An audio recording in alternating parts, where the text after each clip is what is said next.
Have you ever found yourself wishing you could improve your English pronunciation and conversation skills, but there's nobody around to practice with? Or maybe you're just not ready to have conversations with others yet. What if I told you you don't need a teacher or even a conversation partner to start sounding more fluent and confident? You could actually do this all by yourself with a few simple techniques. Well, it's true. In today's video, I'm going to show you how you can practice English pronunciation and conversation skills entirely on your own.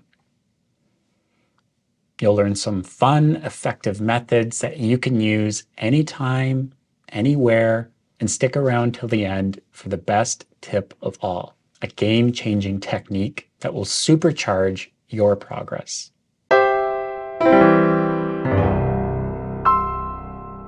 Let's dive into our first technique, which is one of the most powerful ways to practice pronunciation and intonation. It's called shadowing. If you've been watching this channel for a while, you may already know about this technique, but it's worth diving deeper into how it can really help your pronunciation. Shadowing is simple. You find audio of native English speakers, podcasts, YouTube videos, TV shows, or even audiobooks, and you repeat everything they say as closely as you can while they're saying it. Imagine you are their shadow. Follow right behind them. This helps you in several key areas. First, you're mimicking the rhythm and flow of natural speech, which trains your brain to hear and produce those sounds more naturally. Second, you practice linking words, stress, and intonation. Things that can make a big difference in how fluent you sound. And the beauty of this method is you don't need a speaking partner. You're just copying the audio. You can practice for as long as you want without any pressure. Start with short clips, then gradually increase the difficulty. One tip to making shadowing easier is to start with short, simple sentences, and then work your way to longer, more complex dialogues. Start with something like news reports or podcasts with clear speech, and later move on to natural conversations from TV shows. If you are ready to move from practicing English alone to doing it with other people, check the link in the description for this video. We've recently launched our B2C Nation. This is an online English community for intermediate level learners, B1 and B2 level English learners who want to get to C levels, C1 or C2, advanced level English. Okay, up next, this one may feel a bit awkward at first, but it's incredibly effective. You need to record yourself. I know hearing your own voice might make you cringe a little bit, but trust me, it's worth it. Recording your voice while speaking English allows you to really hear what you sound like. This is something even native speakers do when they're working on public speaking or acting, so you're in good company. When you listen to yourself, focus on the pronunciation of individual words, but also listen to the overall flow. Are you speaking too slowly or too quickly? Are your sentences smooth?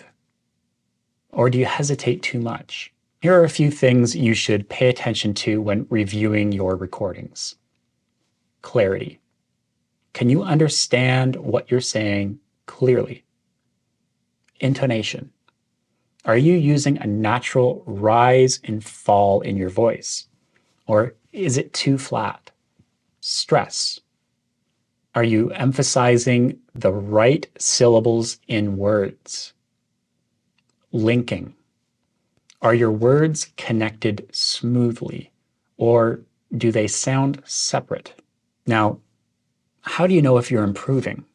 Well, compare a recording from today with one you made a week or a month ago. If you can notice a difference, even a small one, you're moving in the right direction.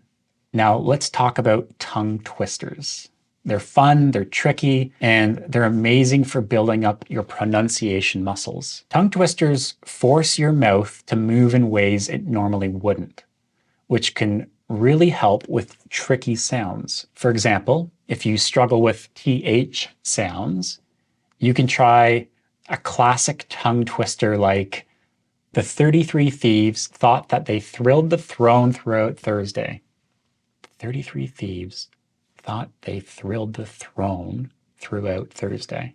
The goal here is to get better at enunciating clearly, even when the words feel like they're tying your tongue into knots.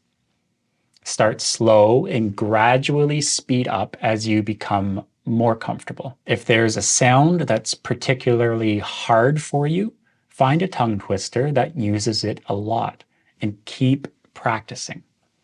You'll be surprised how quickly you improve. One of the biggest challenges for English learners is switching from their native language to thinking in English. But what if I told you you can actually have conversations with yourself to practice this? It might sound strange, but self-conversation is a powerful tool. Start with something simple. Let's say you're making breakfast. Talk yourself through the process in English. This forces you to think in English while you're doing everyday tasks. You can also ask yourself questions and answer them. For example, what did I do yesterday? Then answer it. I went to the park and read a book. These small mental exercises get you thinking and speaking in English regularly, even if you're alone. You can even narrate your thoughts while you're walking to work, doing chores, or driving. This constant exposure and practice will help English start feeling more natural to you. Now, here's a technique that combines listening and speaking practice. Watching English videos with subtitles can be a great way to improve your pronunciation and your vocabulary. When you watch a video with English subtitles, you're seeing the words as they're being spoken, which helps reinforce how words are pronounced. Try mimicking the sentences you hear as you read the subtitles. It's a form of shadowing, but with the visual aid of text. After you've watched a scene once with subtitles, watch it without them. This forces you to focus on the sounds and the rhythm of English without the help of reading. It's a great way to challenge yourself and test how much you're understanding. The next tool is probably something you already have, your phone. Most smartphones have built-in speech recognition tools like voice search or dictation. You can use these to test your pronunciation and accuracy. Open a Notes app or use a voice assistant like Siri or Google and speak English sentences. See how accurately the app understands you. If the app struggles to recognize a word or a phrase, it could be a sign that your pronunciation needs work. But remember, apps aren't perfect. Use this as a rough guide rather than a final judgment on your pronunciation. And now, here's the best tip for improving your English skills on your own. The one that can make the biggest difference in your progress. Immersion. Immersing yourself in English doesn't just mean watching English TV shows or listening to podcasts. It means surrounding yourself with English in as many aspects of your life as possible. Change your phone settings to English. Start following social media accounts that post in English. Try reading English articles or even children's books. You can even talk to yourself in English while doing these things. The key is to make English a natural part of your everyday life. So you're always practicing, even when it doesn't feel like you're practicing. With immersion, you're not just learning English, you're living it. And that, my friends, is the ultimate way to take your skills to the next level. So there you have it. Several effective ways to improve your English pronunciation and conversation skills all by yourself. Remember, the key is consistency. The more you practice, the more progress you will see. Which technique are you going to try first? Let me know in the comments below. And don't forget to like this lesson if you found it helpful and subscribe to see our future English videos. Until next time, keep learning, and we'll talk soon.